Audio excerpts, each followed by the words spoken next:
What are you doing? Madam, stop this immediately. सुबह के समय आईपीएस नेहा वर्मा भेष बदलकर बिना किसी सिक्योरिटी गार्ड और बिना किसी तामझाम के बाजार जा रही थीं। वह खुद अपनी आंखों से देखना चाहती थीं कि सिस्टम आम लोगों के साथ कैसे काम करता है। घूमते घूमते उनकी नजर एक पानी पूरी के ठेले पर पड़ी जो एक गोपाल काका नाम के मिडिल एज वाले आदमी का था। वह तेजी से पानी पूड़ियां भर भर कर ग्राहकों को दे रहा था। चेहरे पर पसीना था लेकिन आंखों में एक अजीब सी संतुष्टि थी। नेहा ठेले के पास जाकर खड़ी हो गई और बोली, काका एक प्लेट पानी पूरी लगाना। गोपाल काका ने मुस्कुराकर कहा, हाँ मैडम, बताइए तीखा या मीठा खाएंगी? नेहा की आंखों में शरारत चमकी। एकदम तीखा बनाना, ऐसा कि मजा आ जाए। गोपाल काका मुस्कुराए। बस मैडम, अभी देखिए। उन्होंने एक पानी पूरी उठाई, उसमें बारीक कटे हुए प्याज और आलू का मसाला भरा और फिर उसे पुदीने इमली वाले मसालेदार पानी में डुबोकर नेहा की ओर बढ़ा दिया। नेहा ने पानी पूरी जैसे ही मुंह में डाली तभी अचानक आसपास की हंसी ठिठोली की आवाजें थम गईं। नेहा ने मुड़कर देखा कि 2 बुलेट बाइक पर 3 पुलिस वाले और उनके साथ एक रौबदार इंस्पेक्टर विक्रम सिंह सवार थे। उनकी बाइक ठीक ठेले के सामने आकर रुकी। इंस्पेक्टर विक्रम सिंह अपनी मूंछों पर ताव देते हुए बाइक से उतरे और गोपाल काका को घूरते हुए कड़क आवाज में बोले, ऐ गोपाल काका, तेरा ठेला आज फिर यहाँ लग गया। कितनी बार बोला है कि सड़क पर धंधा नहीं करना है, लेकिन तू तो सुधरने का नाम ही नहीं ले रहा है। गोपाल काका का खिला हुआ चेहरा पल भर में मुरझा गया। उन्होंने घबराकर अपने दोनों हाथ जोड़ लिए। गरीब आदमी हूँ, बच्चों को पालना है, थोड़ा साइड में ही लगाया है, किसी को तकलीफ नहीं हो रही। इंस्पेक्टर विक्रम सिंह जोर से हंसा। तकलीफ नहीं हो रही? तू हमें सिखाएगा कि तकलीफ हो रही है या नहीं? और इस हफ्ते का हिस्सा कहाँ है? लगता है धंधा ज्यादा अच्छा चल रहा है तभी दिमाग खराब हो गया है। गोपाल काका हाथ जोड़कर बोला, नहीं साहब, ऐसी बात नहीं है। अभी बोहनी भी ठीक से नहीं हुई है। शाम तक जो भी बनेगा मैं आपका हिस्सा थाने में पहुंचा दूंगा साहब। इंस्पेक्टर विक्रम की आंखें गुस्से से लाल हो गईं और बोला, शाम तक? हमें बेवकूफ समझा है क्या? तू हमें शाम तक इंतजार कराएगा? गोपाल काका डरते हुए बोला, नहीं साहब, मेरा वह मतलब नहीं था। गोपाल काका कुछ और कहता, उससे पहले ही एक कांस्टेबल ने आगे बढ़कर ठेले पर रखे पानी के जग को उठाकर सड़क पर फेंक दिया। मसालेदार पानी सड़क पर फैल गया और फिर इससे पहले कि कोई कुछ समझ पाता, इंस्पेक्टर विक्रम सिंह ने अपनी भारी भरकम लात शंभू के ठेले पर दे मारी, जिससे पूरा ठेला पलट गया। उबले हुए आलू, कटे हुए प्याज, मटर, मीठी चटनी सब सड़क पर बिखर गए। सैकड़ों पानी पूड़ियां जमीन पर गिरकर गंदे पानी में लथपथ हो गईं। गोपाल काका की दिन भर की मेहनत, उसकी बेटी के डॉक्टर बनने का सपना, सब उस गंदी सड़क पर बिखरा पड़ा था। गोपाल काका जमीन पर बैठकर अपनी बिखरी हुई पूरियों को देख रहा था और उसकी आंखों से आंसू बह रहे थे। यह सब देखकर आईपीएस नेहा का खून खौल उठा। एक आईपीएस के तौर पर नहीं, बल्कि एक इंसान के तौर पर। वह एक कदम आगे बढ़ी और अपनी आवाज को जितना हो सके सख्त बनाते हुए बोली, यह क्या तरीका है? किसी गरीब की रोजी रोटी को इस तरह लात मारते हुए आपको शर्म नहीं आती? नेहा की आवाज सुनते ही इंस्पेक्टर विक्रम सिंह और उसके साथी चौंक कर उसकी तरफ मुड़े। विक्रम सिंह ने नेहा को ऊपर से नीचे तक घूर कर सोचा कि एक मामूली सी सूट पहनी औरत मुझे कानून सिखाने की हिम्मत कर रही है। विक्रम सिंह हंसते हुए बोला, ओहो, तो देखो जरा आज समाज सेवा करने कौन आया है। अरे मैडम, तुम कौन हो? इसके रिश्तेदार हो। जाओ अपना काम करो, ज्यादा नेतागिरी मत यहाँ झाड़ो। कांस्टेबल सुरेश ने भी हंसकर कहा, लगता है मैडम नई नई इस शहर में आई हैं, इन्हें पता नहीं इंस्पेक्टर विक्रम सिंह साहब कौन है। नेहा ने गहरी सांस ली और बोली, मैं कोई भी हूँ, लेकिन इस देश की नागरिक हूँ। मैं पूछ रही हूँ, किस कानून ने आपको यह हक दिया कि आप किसी की मेहनत को ऐसे बर्बाद करें? यह गरीबों पर जुल्म नहीं तो और क्या है? जुल्म। यह सुनकर विक्रम सिंह का पारा चढ़ गया। वह भीड़ के सामने चीखे, रुक, तुझे अभी कानून सिखाता हूँ। अगले ही पल बिना किसी चेतावनी के उन्होंने नेहा के गाल पर एक जोरदार थप्पड़ जड़ दिया। आवाज इतनी तेज थी कि एक पल को जैसे वक्त रुक गया। नेहा के गाल पर 5 उंगलियों के लाल निशान उभर आए। भीड़ आवाक थी। किसी को यकीन नहीं हुआ कि एक पुलिस वाले ने खुले बाजार में एक औरत पर हाथ उठा दिया। गोपाल काका तो जैसे सदमे में चले गए थे, लेकिन पुलिस वालों को इससे कोई फर्क नहीं पड़ा। वे जोर जोर से हंसने लगे। बढ़िया है, बड़ी कानून सिखाने आई थी।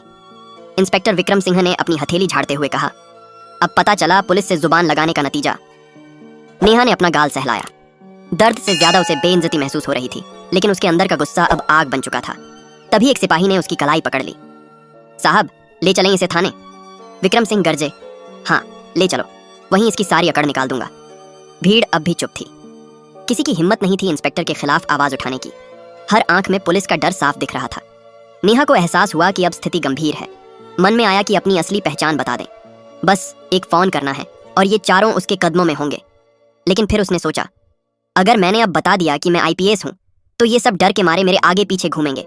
लेकिन उस आम औरत का क्या, जिसके पास आईपीएस का टैग नहीं है?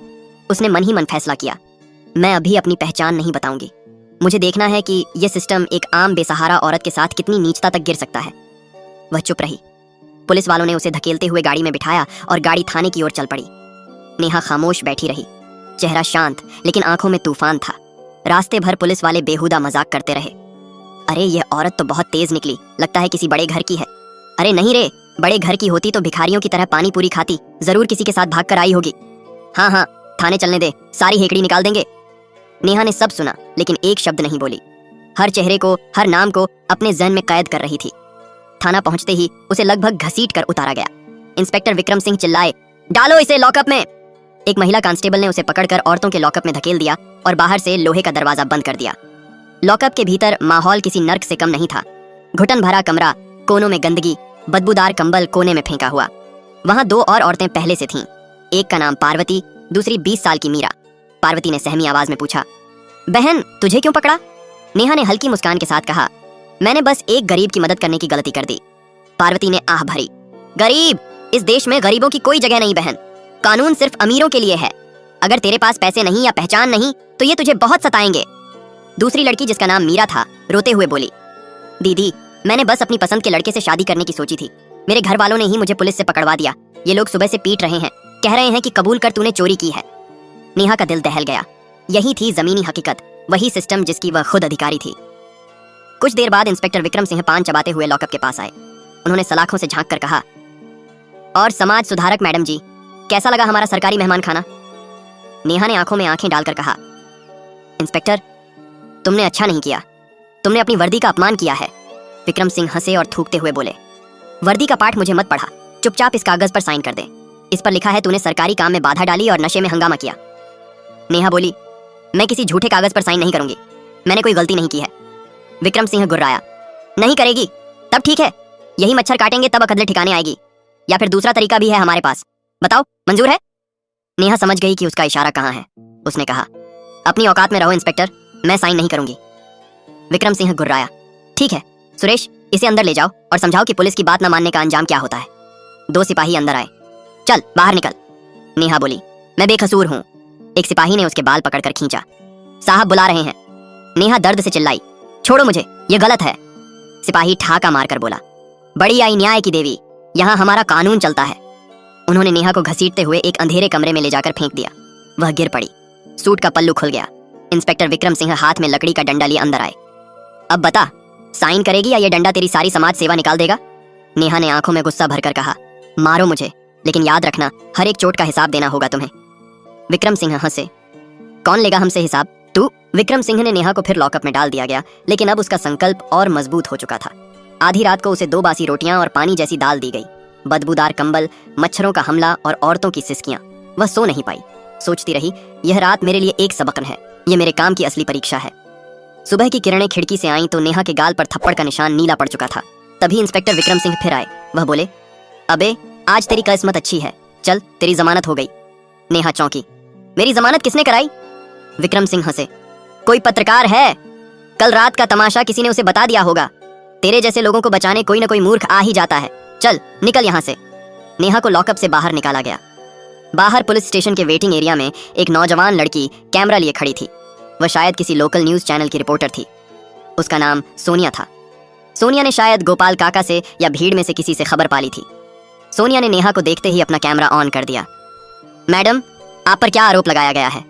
इससे पहले कि सोनिया अपना सवाल पूरा करती, कांस्टेबल सुरेश ने उसे धकेल दिया। कैमरा बंद कर, चल भाग यहाँ से, ये पुलिस स्टेशन है, कोई न्यूज रूम नहीं। इंस्पेक्टर विक्रम सिंह भी बाहर आ गया और बोला, चल बे औरत, निकल यहाँ से, जमानत मिल गई ना, अब ज्यादा तमाशा मत कर। नेहा वहीं खड़ी रही। उसकी नजरें थाने में इधर उधर घूम रही थीं। थोड़ी दूर पर वहीं बूढ़ी महिला रोती हुई गिड़गिड़ा रही थी, साहब मेरे बेटे को छोड़ दो, वह बेकसूर है। लेकिन वहां बैठा दरोगा उसे धमका रहा था, भाग यहाँ से बुढ़िया, वरना तुझे भी पोते के साथ अंदर डाल दूंगा। ये देखकर नेहा का सब्र का बांध टूट गया। बस बहुत हो गया। इंस्पेक्टर विक्रम सिंह ने नेहा को घूरते हुए कहा, खड़ी क्यों है, दफा हो जा। नेहा ने गहरी सांस ली। वह धीरे से इंस्पेक्टर विक्रम सिंह की तरफ मुड़ी। उसकी आवाज ठंडी, शांत, लेकिन स्टील की तरह सख्त थी। इंस्पेक्टर विक्रम सिंह। इंस्पेक्टर विक्रम सिंह जो उसे दफा हो जा कहने वाला था, एक पल के लिए छिटक गया। इसे मेरा पूरा नाम कैसे पता? नेहा ने अपनी नजरें कांस्टेबल सुरेश पर गड़ाईं। कांस्टेबल सुरेश। फिर उसने बाकी 2 सिपाहियों को देखा, कांस्टेबल अजय और कांस्टेबल भोसले। अब चारों के चेहरे पर हवाइयां उड़ने लगीं। सोनिया भी हैरान थी, ये सब क्या हो रहा है? तभी नेहा ने अपने सूट में से एक छोटा साधारण सा मोबाइल फोन निकाला। ये उसका पर्सनल अनऑफिशियल फोन था। पुलिस वालों के चेहरे पीले पड़ गए। उन्हें लगा कि ये किसी को फोन करके बुला रही है। इंस्पेक्टर विक्रम सिंह चिल्लाया, अबे फोन छीन ले इसका। कांस्टेबल सुरेश जैसे ही आगे बढ़ा, नेहा ने अपनी उंगली उठाकर उसे रोक दिया। उसकी आवाज में अब वह अधिकार था जो किसी आम औरत में नहीं हो सकता। अपनी जगह पर खड़े रहो। कांस्टेबल सुरेश के कदम वहीं जम गए। नेहा ने एक नंबर डायल किया। फोन स्पीकर पर था। घंटी बजी। वह कमिश्नर ऑफिस में कॉल लगा रही थी। इंस्पेक्टर विक्रम सिंह और सुरेश की आंखें फटी रह गईं। नेहा ने शांत आवाज में कहा, कमिश्नर साहब से बात कराइए। कहिए आईपीएस नेहा वर्मा लाइन पर हैं। रिसेप्शनिस्ट की आवाज घबराई हुई आई। जी मैडम, 1 मिनट। कुछ ही सेकंड में फोन पर एक भारी आवाज आई, नेहा जी, आप सब ठीक हैं? आपने इस नंबर पर फोन किया? नेहा की नजरें अब भी विक्रम सिंह पर टिकी थीं, जो पसीने से तरबतर हो रहा था और कांप रहा था। नेहा ने कहा, नहीं सर, सब ठीक नहीं है। मैं इस वक्त शिवाजी नगर पुलिस स्टेशन में हूँ। मैं यहाँ की मेहमान थी। रात भर आपके लॉकअप में गुजारी है। फोन के दूसरी तरफ सन्नाटा छा गया। कमिश्नर को लगा उन्होंने गलत सुना है। क्या आप लॉकअप में थी? मजाक कर रही हैं मैडम आप? नेहा ने ठंडे स्वर में कहा। इंस्पेक्टर विक्रम से पूछ लीजिए सर, उन्होंने कल रात मुझ पर हाथ भी उठाया था। बाकायदा हथकड़ी लगाकर मुझे यहाँ लाया गया। मैं चाहूंगी कि आप तुरंत अपनी इंटरनल अफेयर्स की टीम के साथ यहाँ पहुंचे। और हाँ, एसएसपी साहब को भी साथ लेते आइएगा। यहाँ सिस्टम में कुछ ज्यादा ही गंदगी फैल गई है, उसे साफ करना है। जी मैडम, मैं बस 5 मिनट में पहुंच रहा हूँ। कमिश्नर की घबराई हुई आवाज आई और फोन कट गया। अब पुलिस स्टेशन में मौत जैसा सन्नाटा था। इंस्पेक्टर विक्रम सिंह का चेहरा सफेद पड़ चुका था। उसके हाथ पैर कांप रहे थे। वो हकलाते हुए बोला, मैडम आप कौन हैं? नेहा वर्मा ने अपने बिखरे हुए बालों को एक झटके से संवारा, 2 कदम आगे बढ़ी और विक्रम सिंह की आंखों में आंखें डालकर बोली, मैं नेहा वर्मा, इस जिले की आईपीएस अधिकारी हूँ। यह 2 शब्द नहीं थे। यह विक्रम सिंह और उसके साथियों के लिए मौत का फरमान थे। विक्रम सिंह के हाथ से डंडा छूटकर जमीन पर गिर गया। कांस्टेबल सुरेश जैसे पत्थर का बन गया था। सोनिया का कैमरा अब भी ऑन था। उसका दिमाग घूम गया था। जिले की आईपीएस अधिकारी भेष बदल कर आई और पुलिस ने उन्हें पीटा। ये तो सदी की सबसे बड़ी खबर थी। विक्रम सिंह की जुबान लड़खड़ा रही थी। हमसे गलती हो गई मैडम, हमें पता नहीं था। वह घुटनों के बल गिरने ही वाला था कि नेहा ने अपनी आवाज से उसे रोक दिया। खड़े रहो इंस्पेक्टर। उसकी आवाज में इतना रौब था कि विक्रम सिंह वहीं जम गया। ठीक 5 मिनट बाद थाने के बाहर सायरन की आवाजों का पूरा काफिला गूंज उठा। 1-2 नहीं, करीब आधा दर्जन गाड़ियां जोर से ब्रेक लगाकर रुकीं। गाड़ियों से पुलिस के बड़े बड़े अफसर उतरे। सबसे आगे खुद एएसपी साहब, उनके पीछे एसएसपी और कई दूसरे सीनियर अधिकारी। वे सब लगभग दौड़ते हुए थाने के अंदर आए। अंदर का नजारा देखकर सब विस्मित रह गए। जिले की आईपीएस अधिकारी नेहा वर्मा एक मामूली सी साड़ी में खड़ी थीं। उनके गाल पर थप्पड़ का नीला निशान साफ दिख रहा था। साड़ी पर धूल लगी थी, बाल बिखरे हुए थे। एसपी साहब ने नेहा वर्मा को देखते ही जोर से सैल्यूट ठोका। मैडम, यह क्या हो गया? उनके पीछे खड़े एसएसपी और बाकी अफसरों ने भी फौरन सैल्यूट किया। थाने का स्टाफ जो अब तक तमाशा देख रहा था, डर के मारे अटेंशन की मुद्रा में खड़ा हो गया। जिस इंस्पेक्टर विक्रम सिंह ने कल रात आईपीएस को थप्पड़ मारा था, वह अब थर-थर कांप रहा था। नेहा ने एसपी की तरफ देखा और बोली, कमिश्नर साहब, कल रात मैंने अपनी आंखों से देखा कि आपकी पुलिस आम जनता के साथ कैसा सलूक करती है। उसने गोपाल काका के ठेले की पूरी घटना बताई और कहा, जब मैंने उन्हें रोकने की कोशिश की तो आपके इस बहादुर इंस्पेक्टर ने मुझ पर हाथ उठाया, सिर्फ इसलिए कि मैंने गरीब के हक में आवाज उठाई। एसपी का चेहरा गुस्से और शर्मिंदगी से लाल हो गया। उन्होंने विक्रम सिंह को घूर कर देखा। विक्रम सिंह अब तक जमीन पर घुटनों के बल गिर चुका था। वह दोनों हाथ जोड़कर गिड़गिड़ा रहा था, मैडम मुझे माफ कर दीजिए, मेरे बच्चों का वास्ता है, मुझसे भूल हो गई, मैं आपको पहचान नहीं पाया। नेहा की आंखें आग उगल रही थीं। बस यही तो दिक्कत है, वह जोर से गरजी। तुमने मुझे इसलिए नहीं पीटा कि मैंने कोई जुर्म किया था, तुमने मुझे इसलिए पीटा क्योंकि मैं एक आम औरत दिख रही थी। अगर मैं आईपीएस की वर्दी में होती तो क्या तुम मुझे कल रात उस कमरे में पीटते? क्या तुम मुझे झूठे केस में फंसाकर लॉकअप में बंद करते? बोलो विक्रम सिंह। विक्रम के पास कोई जवाब नहीं था। वह बस माफ कर दो मैडम रट रहा था।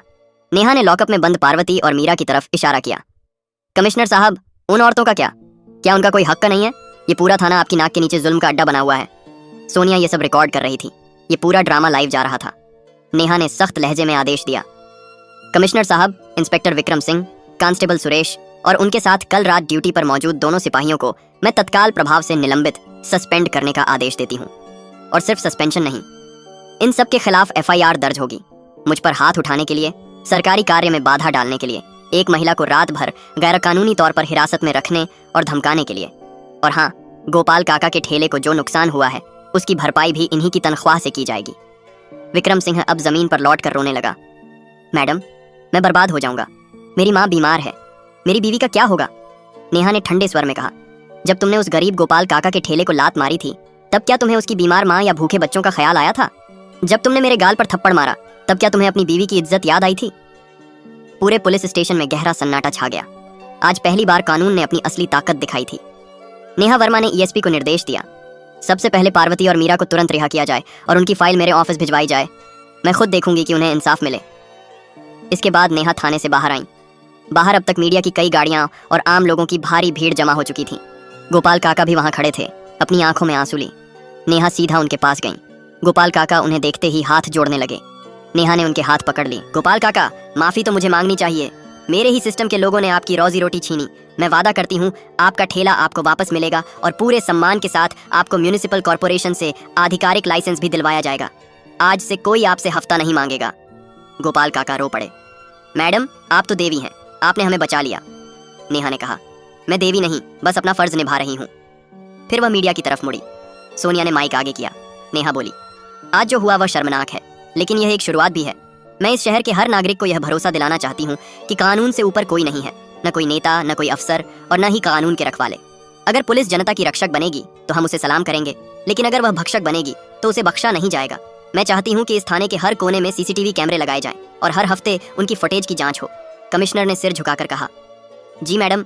इंस्पेक्टर विक्रम सिंह और उसके साथी अब हथकड़ी लगाकर पुलिस की जीप में बिठाए जा रहे थे। कल तक जो वर्दी उनका घमंड थी, आज वही वर्दी उनकी बेइज्जती का सबक बन गई थी। उनकी नौकरी, उनकी इज्जत, सब एक रात में खत्म हो गया था। तो दोस्तों, यह कहानी केवल मनोरंजन और शिक्षा के उद्देश्य से बनाई गई है।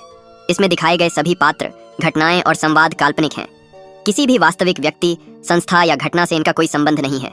कृपया इसे केवल कहानी के रूप में देखें और इसका आनंद लें। हम किसी की भावनाओं को ठेस पहुंचाना नहीं चाहते। अगर आपको यह कहानी पसंद आई हो तो इसे लाइक करें और ज्यादा से ज्यादा लोगों तक शेयर करें। कमेंट करके बताएं कौन सा कदम सबसे अच्छा लगा और हमारे चैनल स्टोरी दर्पण को सब्सक्राइब करना ना भूलें, क्योंकि हम आपके लिए ऐसे ही प्रेरणादायक कहानियां लाते रहेंगे।